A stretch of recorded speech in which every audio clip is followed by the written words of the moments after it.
só para confirmar, a minha tela, ela tá compartilhando com vocês, né?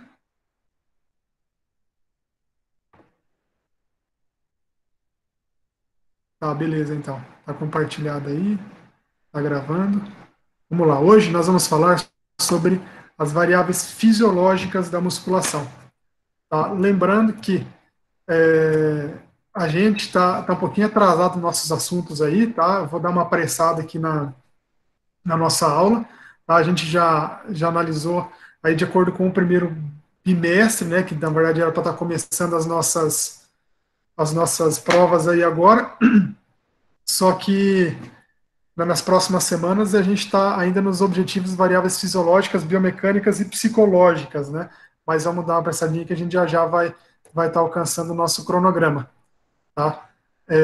No item azul, tá? A gente está analisando todas as variáveis fisiológicas, depois a gente vai para as variáveis biomecânicas, que está em laranjado, depois iremos para as variáveis psicológicas, que está em verde.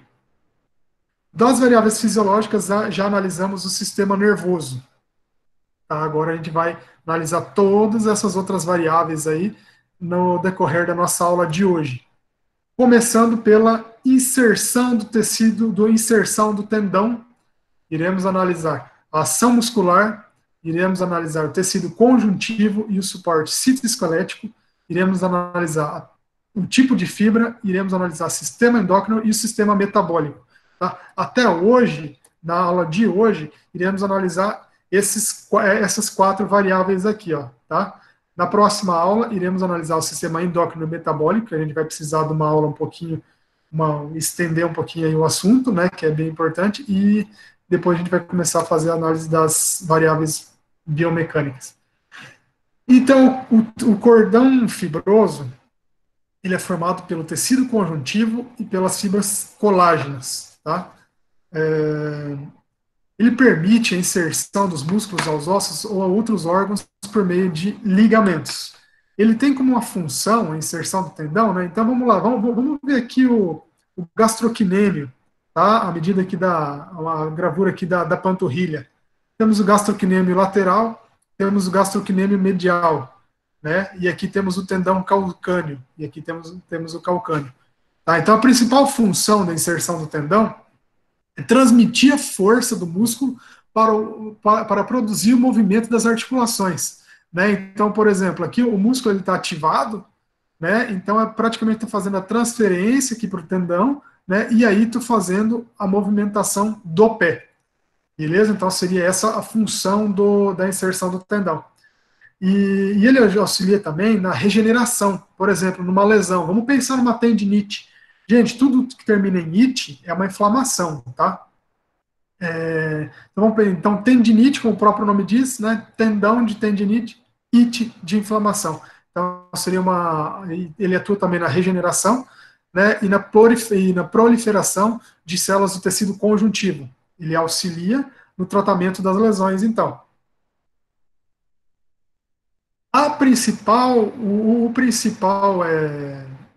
Principal articulação, vamos dizer, do corpo humano, onde é que tem vários tendões, que é a nossa articulação do manguito rotador, tá? Aqui do ombro.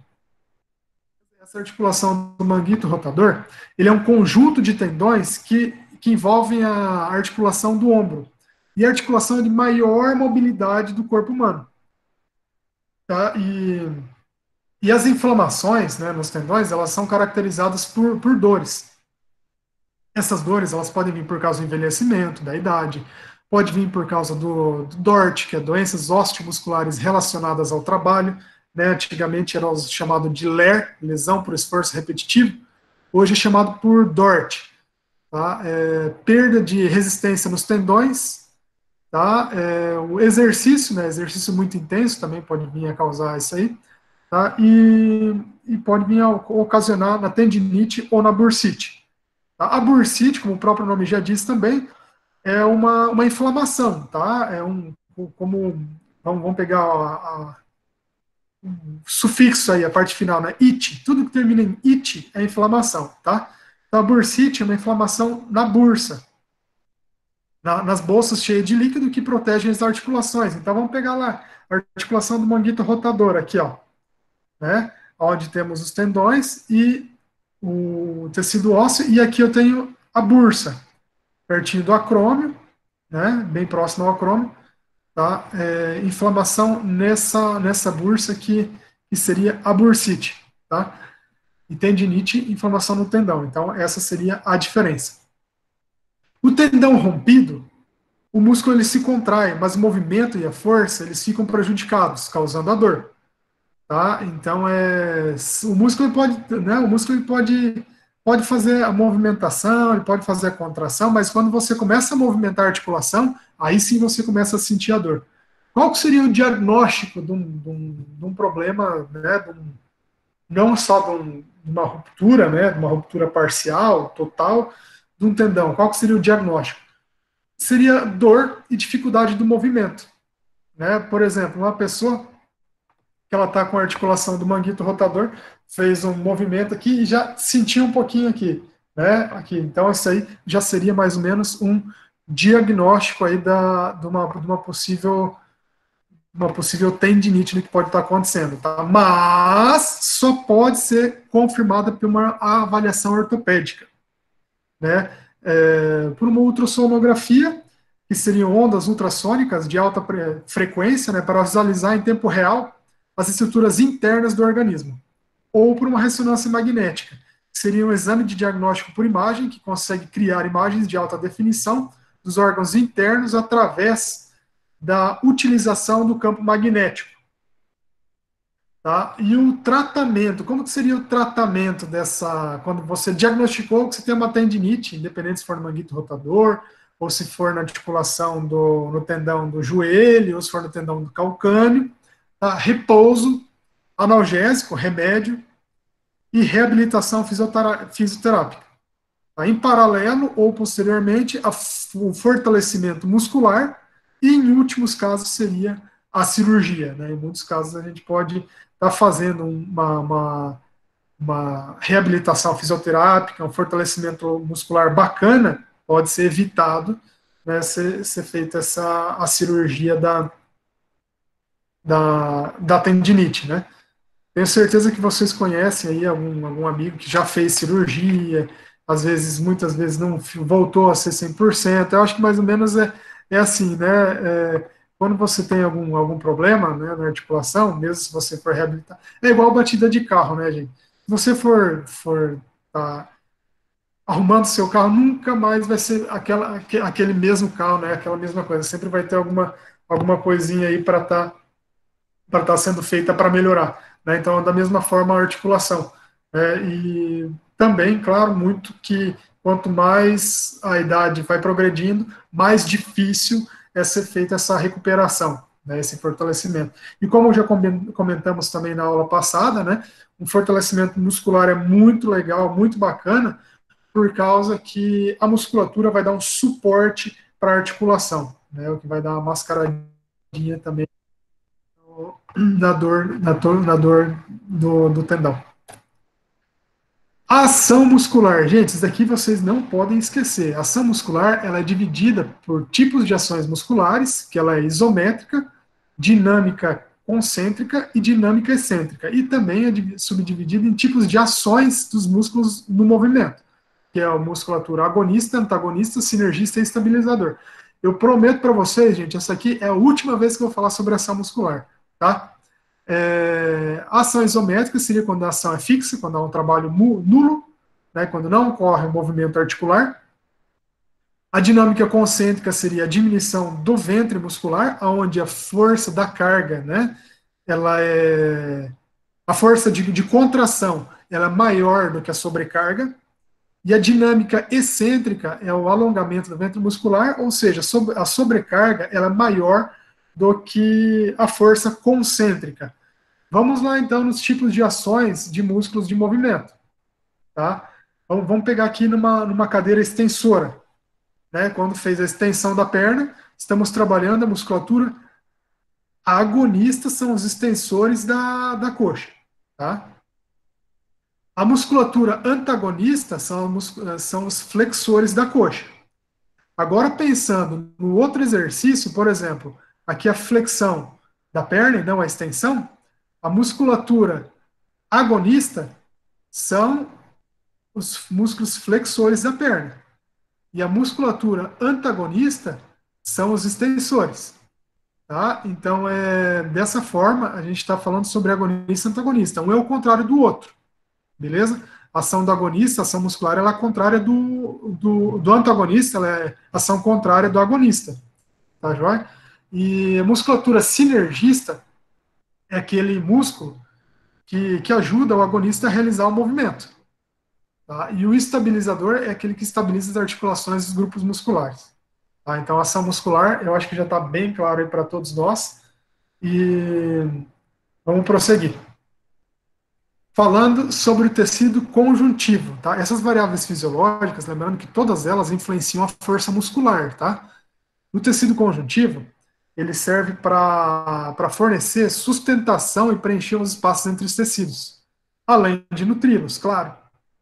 Então, o tecido conjuntivo, ele pode ser subdividido aí, né? Você pode ver ali o Homer Simpson ali no nosso cantinho direito do slide, né? Em tecido adiposo, Homer Simpson. Tecido adiposo, que seriam células que armazenam gordura, né? Localizado abaixo da pele e entre os órgãos. Tá?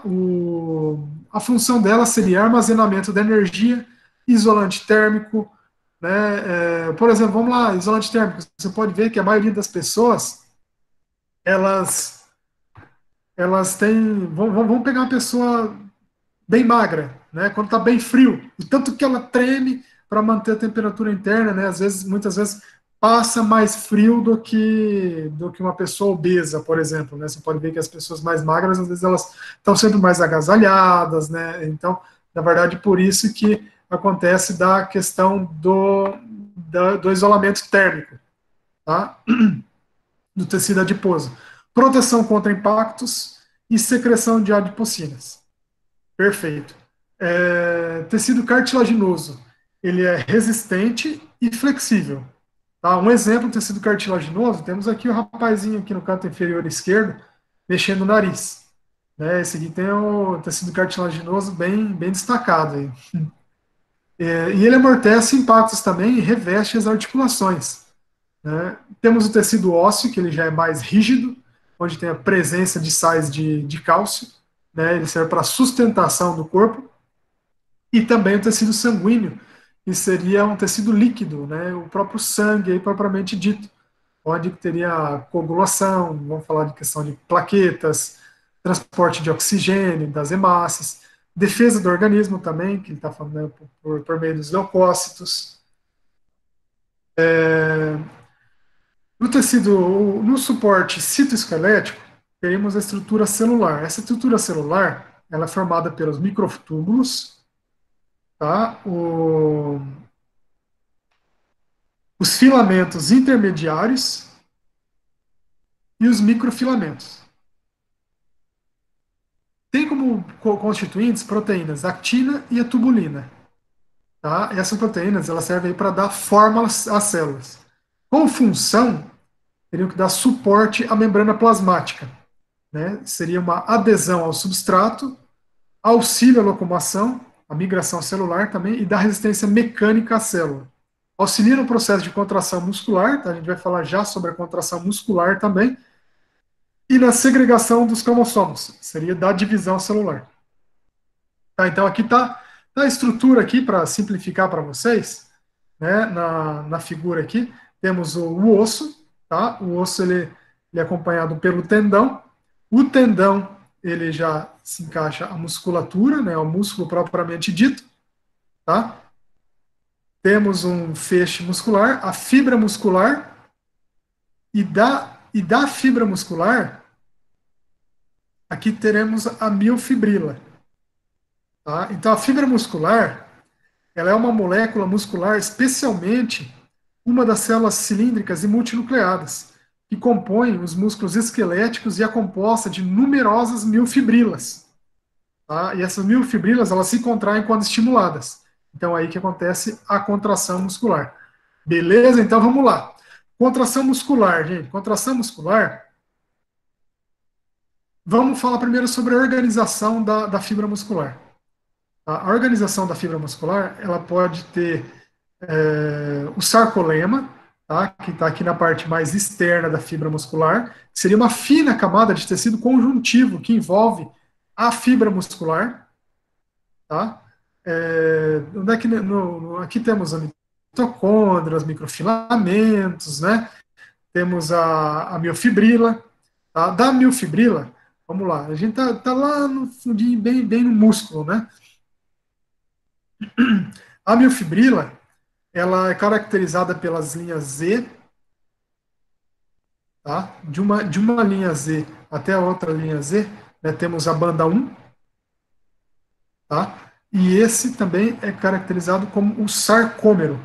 O sarcômero é a unidade funcional da estrutura muscular, onde temos as fibras musculares, depois vemos os filamentos de proteínas contráteis, tá? Então aqui temos a miofibrila, né? E aqui no sarcômero temos o filamento das fibras contráteis, que ele é composto pela actina e miosina, praticamente lado a lado, tá? Do filamento grosso e o filamento fino. Tá, então vamos lá, vamos falar da contração muscular. Da contração muscular é assim, ó. Primeiro, temos o estímulo do sistema nervoso. Estímulo do sistema nervoso, o cérebro envia sinais através do sistema nervoso para o neurônio motor. O neurônio motor, lembra que a gente conversou na aula passada, tá? Que está em contato com as fibras musculares. Daí temos as fibras musculares, né, as proteínas contráteis, a actina e a miosina. Quando próximo da superfície da fibra muscular, tá, chegando, aproximando aqui na superfície da fibra muscular, nessa figura aqui que está dinâmica aqui, o axônio, ele perde a bainha de mielina e dilata-se, formando a placa motora. Então, os nervos motores, eles se conectam aos músculos através das placas motoras. Tá? E essa conexão, com a chegada do impulso nervoso, as terminações axônicas do nervo motor, eles lançam sobre as suas fibras musculares a acetilcolina. Tá? Então, onde é que está sendo feita várias reações, né, químicas, bioquímicas aqui com a acetilcolina como uma substância neurotransmissora. Tá? Então, a acetilcolina, ela liga esses receptores da membrana da fibra muscular, tá, desencadeando o potencial de ação. Nesse momento, onde tem energia para contração, onde é a ATP, ADP, o fósforo, né, tem o momento onde é que os filamentos da actina e da miosina, eles se contraem, levando à diminuição do sarcômero, e consequentemente, provocando a contração muscular. Tá? Então, quando aconteceu a diminuição do sarcômero, né, primeiramente, deslizamento da actina sobre a miosina. Segundo, diminuição do sarcômero. Aí, para finalizar, a contração muscular. Beleza? O fenômeno da hipertrofia, ele acontece quando há o aumento da síntese e diminuição da degradação proteica. Então, ele envolve o aumento do músculo através do crescimento da hipertrofia, em tamanho dos componentes das células. Tá? Então, a musculação, de acordo com a musculação, fazemos as adaptações neurais, né, onde teremos aí aquele período de treino, quando vamos treinar aí os seus primeiros 2, 3, 4 meses, lembram daquela tabelinha que a primeira coisa que a gente faz é aquelas adaptações neurais, né, que não tem tanto efeito, né, na parte estética, né, até por isso que muitas pessoas elas acabam desistindo de fazer a atividade física, né. A partir daí, temos melhorando a capacidade da força, tá?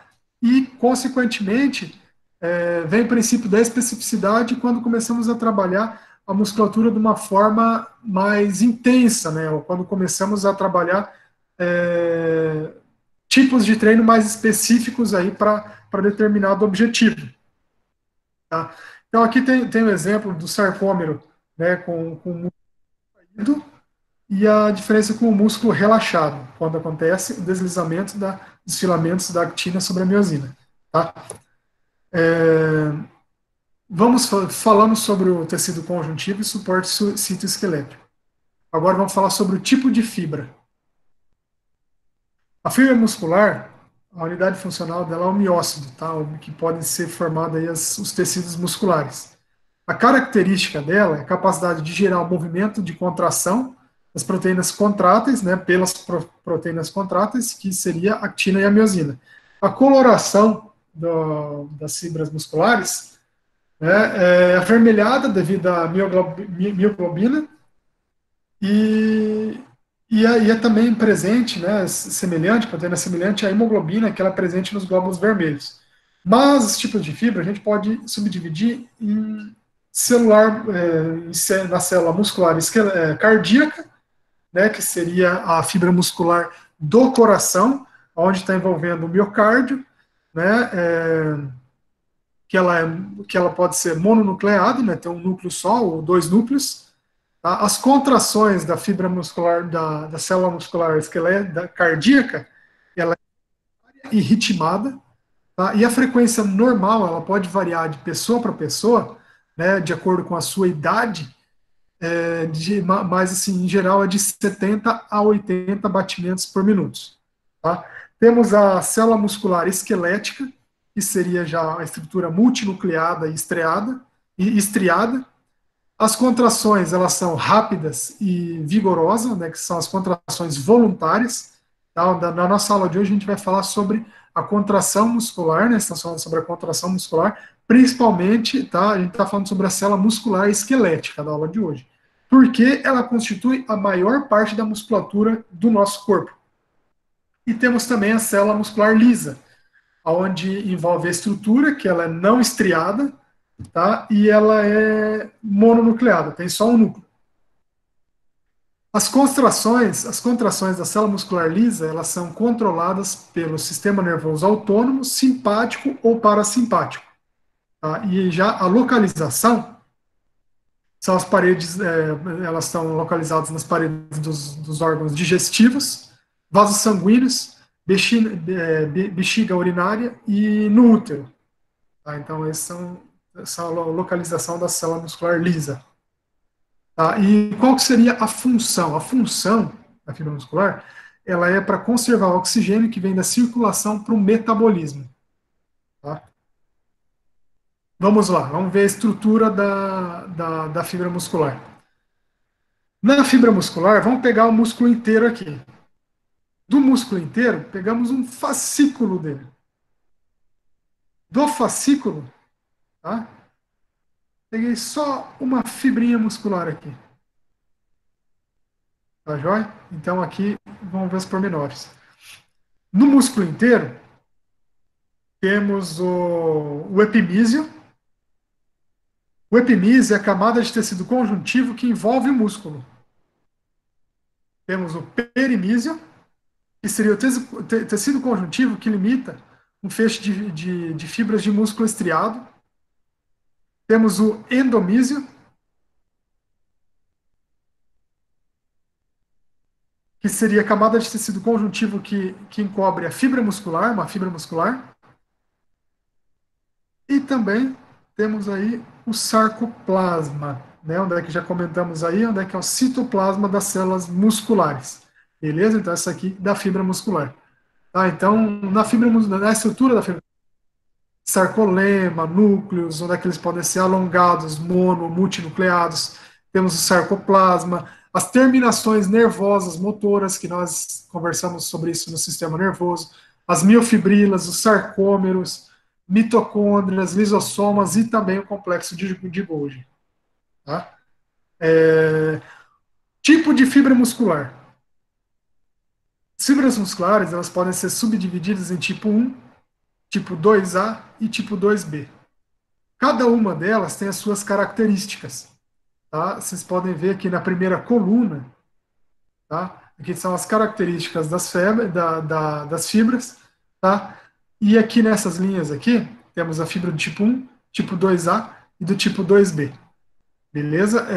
Aqui eu vou falar para vocês um pouquinho das características de cada fibra, que a principal diferença delas, claro, todas as diferenças elas são muito importantes, mas assim, a principal é que é mais fácil vocês matarem a charada de qual tipo de fibra que é utilizado em determinada atividade, em determinado esporte, em determinado esforço, é a velocidade de contração. As fibras do tipo 1, elas têm a velocidade de contração lenta. As fibras do tipo 2A, velocidade de contração intermediária. E as fibras do tipo 2B, têm velocidade de contração rápida. Ah, professor, mas o que quer dizer isso? Velocidade de contração lenta significa que ela está constantemente em ação, que você consegue fazer um tipo de exercício por um período de tempo maior. Tá? Por exemplo, nas maratonas, né, no esporte que exige mais tempo do seu esforço físico, por exemplo, uma partida de futebol, né, uma partida de qualquer outro esporte que seja de rendimento. Tá? Temos a fibra do tipo 2B, que ela é basicamente aquela criadora de músculo, vamos dizer assim, né? Que ela é fibra de contração rápida. Ela não consegue ficar muito tempo fazendo determinado esforço, determinado exercício. Né? Então aí a gente tem, por exemplo, nessas fibras a gente trabalha mais em esporte como a musculação, né? Dependendo do treino que você estiver fazendo. Né? Tem treinos que envolvem as fibras do tipo 2A também, tá? Mas as fibras do tipo 2B, né, estão falando aí treinos que, por exemplo, treinamento de força, né? Estamos envolvendo o tipo de fibra 2B.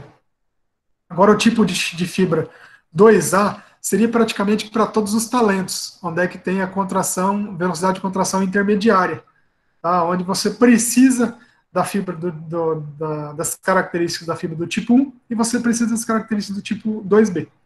Tá? E questão de outras características aí também que a gente pode diferenciar, o metabolismo. Tá? As fibras do tipo 1, predominante o metabolismo aeróbio.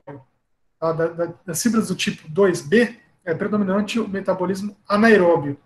E do tipo 2A, o do sistema glicolítico oxidativo, que seria do intermediário. Tá? A resistência à fadiga, gente, também é muito importante, tá? Por causa que a resistência à fadiga é muito alta nas fibras do tipo 1, por isso que ela consegue ficar mais tempo aí se exercitando. Né? As fibras do tipo 2B, a resistência da fadiga é baixa, aonde você consegue fazer com pouco tempo, né, o exercício. E as fibras do tipo 2B é média, então você consegue ficar no meio termo, intermediário, fazendo esse tipo de exercício. Tá, vamos pegar um exemplo bem simples aí, que a gente pode pegar na musculação, um treino de força. Estou trabalhando com a rosca bíceps direta. Se eu fizer um treinamento de força, 4 a 6 repetições, ou de 2 a 4, ou o que seja, até 6, vamos colocar o limite, estou praticamente trabalhando as fibras do tipo 2B. Agora, se eu coloco uma série junto com essa execução do movimento da rosca bíceps direta, um drop set, por exemplo, eu já estou trabalhando a fibra do tipo 2A também. Tá? Então, elas trabalham de forma simultânea e não de forma paralela uma outra. Tá? Então, vai trabalhando simultaneamente uma outra fibra também. Se formos ver a característica do tipo de exercício físico, né, então seria do tipo 1, exercício com intensidade baixa a moderada. Corrida longa, caminhada, ciclismo, ginástica. Do tipo 2B, já estou trabalhando com duração e intensidade alta, né? Curta duração e intensidade alta. Corrida, salto, corrida curta, né? Salto, levantamento de peso.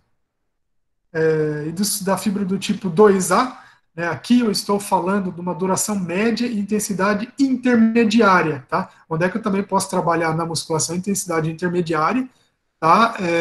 Treinos intermediários que eu posso estar fazendo exercício aí com um pouquinho mais de tempo, um pouquinho mais de repetições, que já pega esse tipo de característica de fibra. Um exemplo, gente, temos aí o por que os sprinters, eles são musculosos, os runners, eles são magros. Tá? Por causa que os sprinters, tá? São movimentos rápidos e fortes que eles precisam fazer na modalidade deles, tá? E esses movimentos, para eles serem rápidos e fortes, eles precisam de uma preparação, eles precisam de um treinamento forte, intenso, né, para estar conseguindo fazer essa explosão. Tá? Outra característica também que eu falei, que eu não falei para vocês, né, é o tipo da coloração do tipo da fibra, tá? Esse daqui, por exemplo, do tipo 2 do tipo 2A, da fibra do tipo 2B, né, ela já é mais clarinha. Agora, da fibra do tipo 1A, ela já é mais avermelhada, tá? Então, daqui a longa capacidade de resistência. Tá? Então, por isso que o treino são diferentes dessa forma, né? Os sprinters, eles são musculosos por causa que eles precisam de um treinamento mais intenso e menos volumoso, tá? E agora os runners, eles são magrinhos por causa que eles também precisam de uma capacidade de para estar trabalhando aí nas longas distâncias, né? Por exemplo, o treino deles na musculação é aqueles treinos do tipo combinados, uns treinos mais longos, onde é que envolve exercício aeróbico junto também, tá? Então essa que seria a diferença, por isso, do perfil desse tipo de atleta. Já o tipo de fibra intermediário, que é a fibra muscular do tipo 2A, né? A fibra do tipo intermediário, que é o 2A, no músculo seria todos os tipos de fibras, uma composição interna. Na verdade, a distribuição desse tipo de fibra, ela é genética e treinável. Tá? Por que eu falo isso? O tipo de fibra, ela pode ser genética e treinável. Né? Por exemplo, se você tem predisposição aí para um tipo de fibra, claro, se você tem mais tipo de fibra do tipo 2A, 2B, se você tem mais posição do tipo 2B. É claro que você não vai, você treinando, né, o sistema aeróbio e tal, para tentar colocar mais características das fibras do tipo 1A, né, com certeza você não vai simplesmente mudar a predominância do tipo de fibra que você tem, tá? Mas assim você vai poder dar uma equiparada, você pode melhorar, você, por exemplo, você tem o seu sistema anaeróbio muito bem treinado. Você tem um sistema aeróbio mal treinado. Você treinando, você pode tentar aproximar de uma medida da outra, do tipo de fibra da outra, tá? Onde você, né, porque na verdade um corpo atlético, né, do tipo das fibras intermediárias, do tipo 2A, que é praticamente o sonho de todo mundo, né? Vamos dizer assim, que ali a gente tá falando desde rapidez, força, mobilidade e resistência em um determinado tempo. Né? Então, fibras do tipo 2A, do tipo 2B, por exemplo, a gente está trabalhando mais a força. Né? Fibra do tipo 1A, a gente está trabalhando mais a resistência. Tá? E aí a fibra do tipo 2A, a já estamos trabalhando mais todo esse conjunto aí, né? Desde rapidez, força, mobilidade, resistência em um determinado tempo. Tá? Então, agora as corridas de médias e longas distâncias. Vamos lá. A tonificação muscular das fibras lentas, do tipo 1, tá? Energia para o corpo inteiro, vamos dizer assim. Tá? Agora, a interação dos movimentos rápidos e dos movimentos fortes seria a musculatura mais flexível, versátil e adaptável. Né, onde você não tem, tipo, tem mais predominância desse tipo de fibra, então eu vou caminhar, vou correr e já vou sentir bastante dificuldade, porque a minha predominância não é do tipo 1A, e sim do tipo 2B. Tá? Então você é treinável, tá, gente? A genética ajuda, mas isso aí é treinável. A gente pode fazer uma determinada aproximação aí. Tá? E o corpo atlético, ele é bom para dominar e suportar, consequentemente, o percurso, né? Quando é que o aumento da carga de esforço acontece em médios e longos espaços de tempo. Tá? Então, vai influenciar muito a capacidade e o método de treino que deve completar otimamente. Tá? Então, uma musculatura forte e resistente. Se eu quiser transformar uma musculatura forte e resistente, eu tenho que trabalhar todos os tipos de fibra muscular. Desde um A, 2A, 2B, tá? Intermediária, tá? Vou ter que estar trabalhando, fazendo um método de treino para o nosso aluno, para o nosso cliente, onde é que ele trabalha uma sequência aí, né? De, como que eu vou dizer, paralelamente todos esses tipos de fibra, tá joia? Então, uns exemplos aí de fibra de contração rápida e de contração lenta, tá? É, fibras de contração rápida, como por exemplo maratonistas. Eles têm pouco essa fibra, esse tipo de fibra que é o 2B, né? Você tem pouco tipo de fibra que é de 18% aí da fibra de contração rápida. E de contração lenta, que é o 2, que é 1A, 82%. Tá? Então, na verdade, gente, ó, essa pesquisa foi feita por Guyton e Hall, tá? É uma pesquisa um pouquinho antiga, foi feita em 97, mas onde é que eles diagnosticaram a porcentagem das fibras musculares de acordo com a modalidade que a pessoa pratica, né? Agora, os nadadores. Os nadadores têm a fibra de contração rápida de 26% e de contração lenta 74%. Tá? Então, nadadores aí de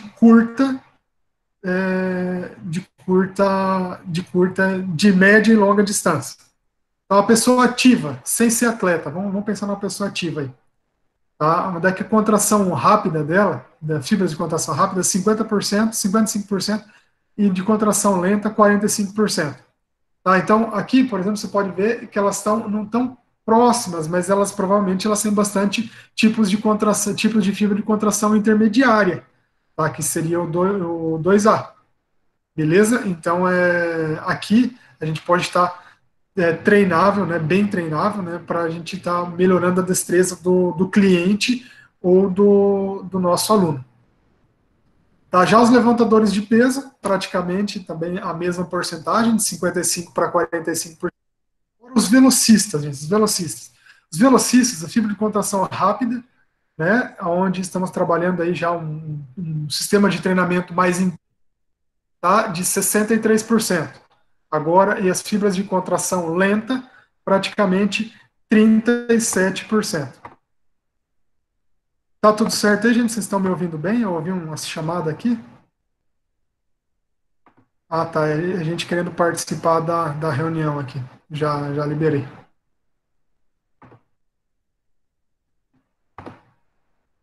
É,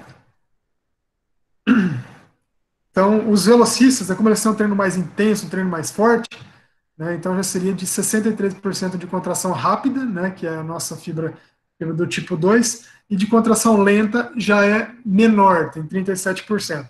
Tá, joia? E assim por diante, pessoal. Vamos continuar, vamos prosseguir. Tá?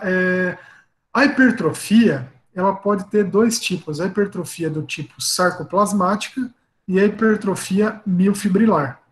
A diferença entre os dois tipos de hipertrofia é o foco.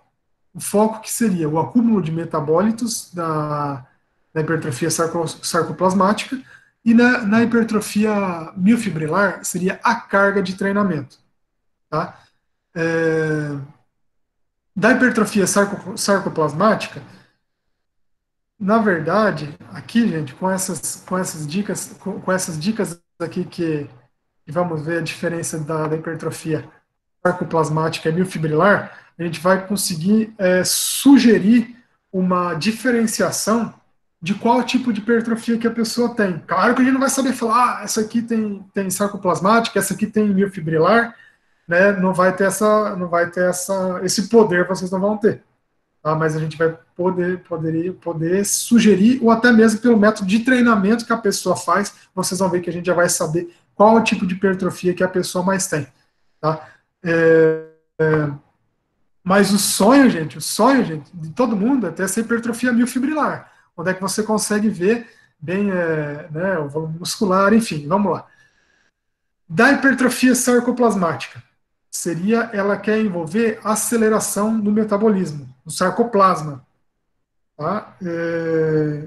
O sarcoplasma, lembrando que seria citoplasma das células musculares. Aqui tem um desenho da hipertrofia sarcoplasmática. O que seria isso? Onde é que você está procurando um inchaço. celular de metabólitos, onde é que é feita uma maior síntese proteica, né?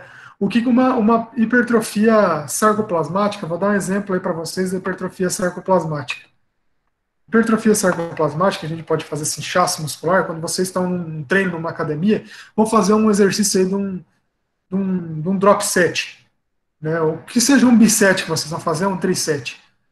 Tá? Vocês podem ver que quando vocês terminam o exercício, a musculatura, né, ela está bem inchada, né, que a gente está fazendo essa hipertrofia sarcoplasmática, e até mesmo quando você coloca o dedinho em cima, você já vai ver a pele ficar meio branca, tá? Então isso aí é hipertrofia sarcoplasmática, hipertrofia momentânea. Tá? Vou até contar uma história para vocês. Antigamente, quando eu era mais novo, né, sem dar risada aí, antigamente, quando eu era mais novo, para ir para as baladinhas, eu ia fazer umas flexão no chão para dar uma enxadinha no peitoral. Tá? Então, isso seria uma retenção hídrica, né? Seria uma hipertrofia sarcoplasmática. Tá? Isso aí que significa um inchaço momentâneo. Você pode até ver quando você sai da academia em uma determinada sessão, você vê que você está inchado. No outro dia você fala, mas né, quem está querendo hipertrofia, claro. Mas eu não saí assim ontem e assim já não tá, perdeu a graça, não sei o quê. Tá, então não desanimem, gente. Isso aí é um processo longo e duradouro aí. Duradouro. Tá? Então, nessa hipertrofia sarcoplasmática, tá? Para diferenciar ela da hipertrofia miofibrilar. Vamos lá, aqui a gente já está falando de foco em treinamento. Onde é que levantar um peso que você não está mais acostumado. Entra o trabalho de personal trainer. Vai mais uma, mais outra.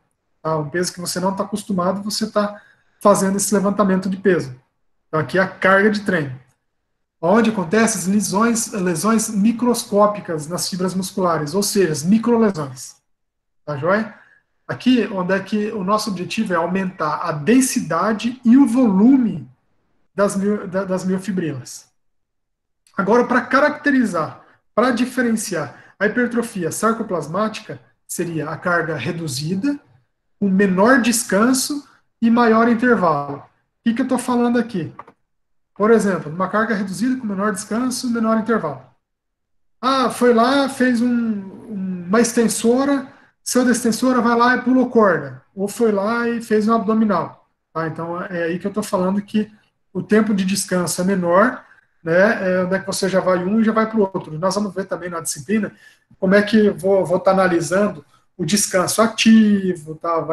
Qual que é a diferença do descanso ativo, descanso passivo, né? Então, esse exemplo aí que eu dei para vocês seria o descanso ativo. Fui lá, fiz um exercício, no descanso dele já estou fazendo outro exercício. Né? A gente pode fazer descanso ativo também de forma direta ou indireta, onde é que a gente muda a musculatura, ou também a gente soca a intensidade na mesma musculatura. Tá? Então tem toda essa diferenciação aí. E já na hipertrofia miofibrilar, onde é que a sobrecarga é alta, a amplitude do movimento, gente, se eu quero fazer uma hipertrofia miofibrilar, amplitude de movimento, não adianta eu pegar e socar a carga e fazer movimento curtinho, tá? Então, fazer amplitude de movimento, tá? Para a gente trabalhar aí a hipertrofia miofibrilar para o nosso músculo ficar mais bonito, para o músculo ficar mais estético, né? E a velocidade lenta, depende do treino também, né? Então, não é todas as vezes a velocidade lenta, né? Tem vezes que a gente faz um combinadinho aí, um bisete, que a velocidade pode ser um pouquinho mais rápida, né? Claro, procurando evitar o roubar no exercício, né? Para evitar jogar o peso para outras musculaturas, né? Para a gente fazer a especificidade e focar naquela musculatura que estamos trabalhando, beleza? Não esqueçam, gente, eu não esqueci. A gente vai fazer um treinamento aí, sempre alguém vai treinar comigo, tá? Quero ver como é que vocês estão treinando também, tá joia? Vocês podem fazer cada vez dupla e a gente vai treinar. Vamos encontrar alguma academia aí em Toledo e vamos treinar. Tá joia? Eu vou continuar a apresentação, tá? Por causa que provavelmente o áudio ele deve estar ruim, mas para alguns de vocês, talvez, mas é por causa da internet, porque tem pessoas que estão ouvindo bem. Então, como essa aula está gravada, vou disponibilizar depois para vocês também. Mas, de qualquer forma, vamos continuar, e no final, que já já a gente vai fazer uma atividade também valendo nota e presença. Tá?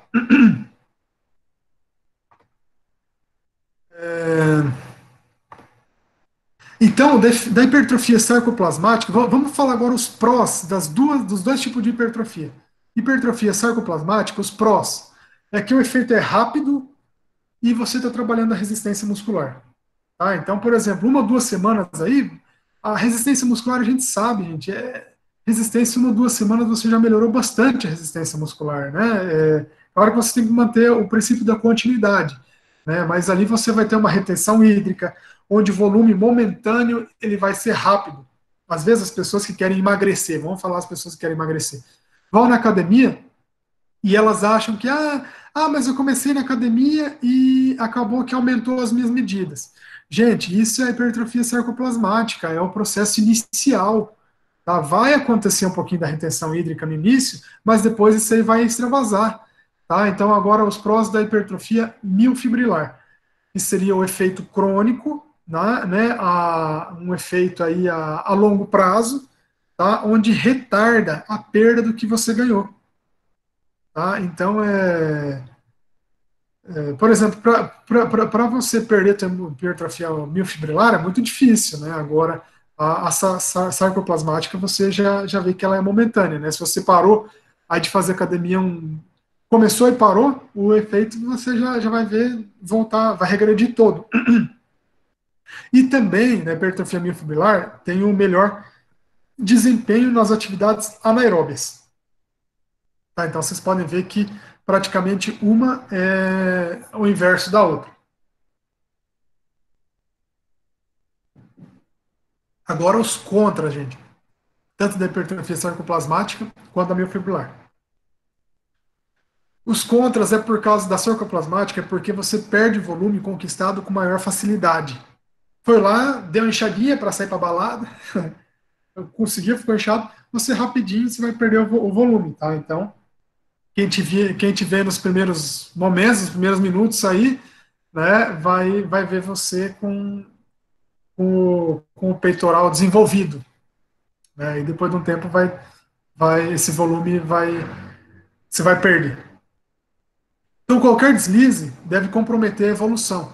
Por exemplo, se você está começando a fazer hipertrofia sarcoplasmática e você começou, está desenvolvendo bem, aí parou. Então, ou foi viajar, ou parou porque está sem tempo, ou porque está sem dinheiro, já vai comprometer a tua evolução.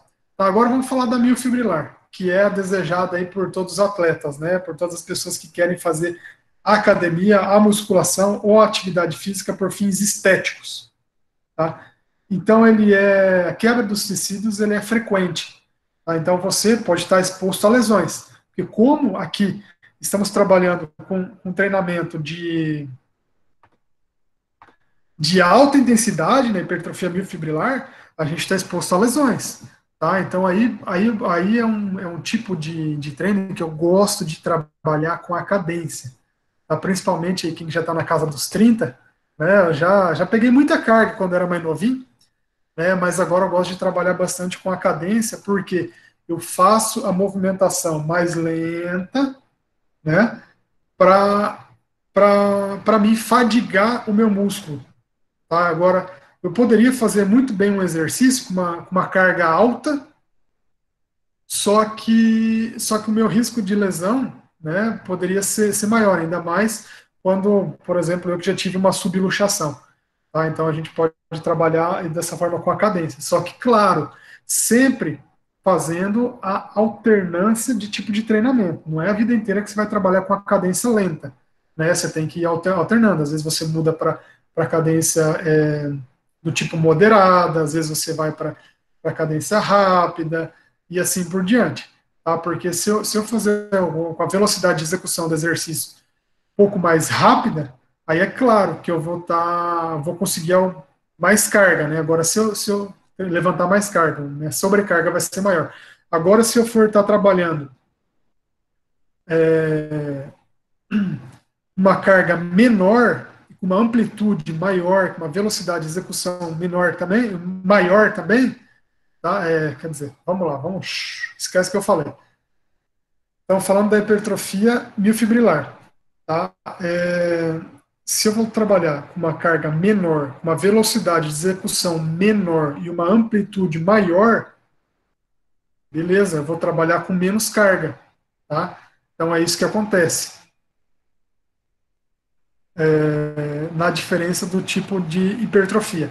Então, a sarcoplasmática, a gente vai estar tendo um acúmulo maior de resíduos, de líquido, onde vai ter o resultado rápido, tipo de treinamento que a gente tem o resultado rápido, e também tem a hipertrofia miofibrilar, tá? Que a gente vai ter um processo mais lento, mais crônico, tá? Só que ele também vai embora, mas de uma forma mais tardia. Por exemplo, uma pessoa que tem um desenvolvimento muscular bom, parou de fazer academia.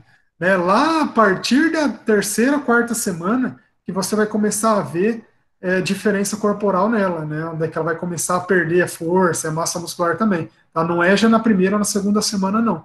Tá? Então, seria essa diferença aí também dos dois tipos de hipertrofia. Além disso, temos aqui um exemplinho, tá? A célula normal, né? Aqui a célula hipertrofiada, aonde ela tem o aumento do volume da fibra muscular, aumento do volume, tá, gente? Hipertrofia. E a hiperplasia, que é o aumento da quantidade das fibras musculares. Tá? Então, essa é a diferença entre hipertrofia e hiperplasia. Tá? A diferença na quantidade do volume e a quantidade das fibras musculares. Certo, gente? Essa é as referências que eu tenho aí para passar para vocês hoje, tá? Que foi utilizado na aula de hoje. E eu agradeço a atenção de cada um de vocês. E eu espero que todo mundo fique agora na nossa aula, que a gente vai fazer a segunda parte, que é uma parte mais dinâmica, onde que a gente vai estar tirando as dúvidas, né, de vocês, ou vamos estar fazendo algumas atividades dentro da nossa sala virtual aqui. Tá joia? Estou interrompendo a gravação e esse vídeo vou estar disponibilizando para vocês.